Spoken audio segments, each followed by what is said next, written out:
Hoje vamos então conversar sobre os dispositivos inalatórios na asma.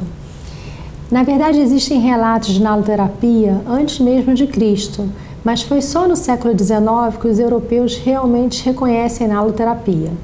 Os simpático-miméticos usados até hoje, eles datam da década de 30, de 1935. Na década de 50, surge o primeiro inalador dosimetrado, usando o propelente CFC. Os dispositivos de pó, eles surgiram na década de 60, sendo que mais recentemente, já na década de 80, surgem os primeiros espaçadores.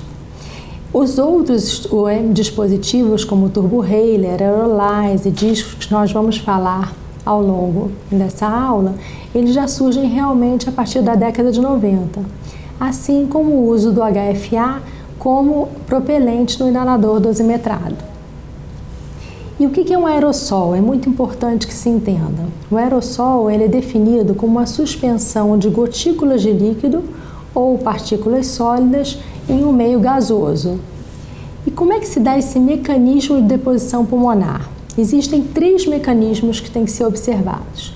O mecanismo de inércia, que na verdade ocorre uma impactação dessas partículas nas vias aéreas de maior calibre, normalmente ou justamente por seu tamanho mais elevado ou por um fluxo muito elevado. Existe um mecanismo de sedimentação, que é o que se quer alcançar, quando as partículas então são depositadas nas vias aéreas de menor calibre. Existe um terceiro mecanismo conhecido como difusão, que leva em conta o movimento browniano das partículas, que ele normalmente ocorre com partículas de diâmetro muito pequena e que elas são inspiradas e exaladas sem mesmo sofrerem processo de deposição. E lembre-se, é muito importante, na verdade o medicamento ele tem que atingir justamente as vias aéreas de menor calibre. E o que vamos levar em consideração no mecanismo de deposição pulmonar desses dispositivos inalatórios? Primeiro, pensar no medicamento, na droga. Ela tem um tamanho, ela tem uma massa, ela tem uma densidade, ela tem características higroscópicas e elétricas que devem ser levadas em consideração, a afinidade dela pelo receptor, a sua potência. E em locais de muito calor ou até de temperaturas muito baixas, levar em conta processos de evaporação, resfriamento e como esse medicamento ele é depurado pelo organismo. Levar em consideração a técnica é importantíssimo. Com que velocidade esse medicamento ele é inalado?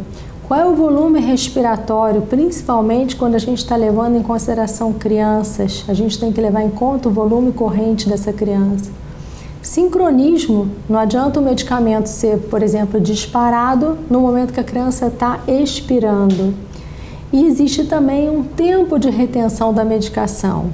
Para que a gente ocorra uma boa sedimentação, o ideal é que depois que o medicamento seja inalado, haja uma pausa respiratória de 5 a 10 segundos, quando o medicamento, na verdade, sofre esse processo de sedimentação. É levar em consideração sempre a anatomia. Se a gente tiver qualquer processo obstrutivo, esse medicamento não vai ser, na verdade, não vai atingir esses receptores. E levar em conta o aparelho. Nós vamos daqui a pouco discutir os nebulizadores, os aerossóis, usando CFC ou HFA, o uso ou não do espaçador e os inaladores de pó seco. Tudo isso faz com que esse mecanismo de ação funcione adequadamente.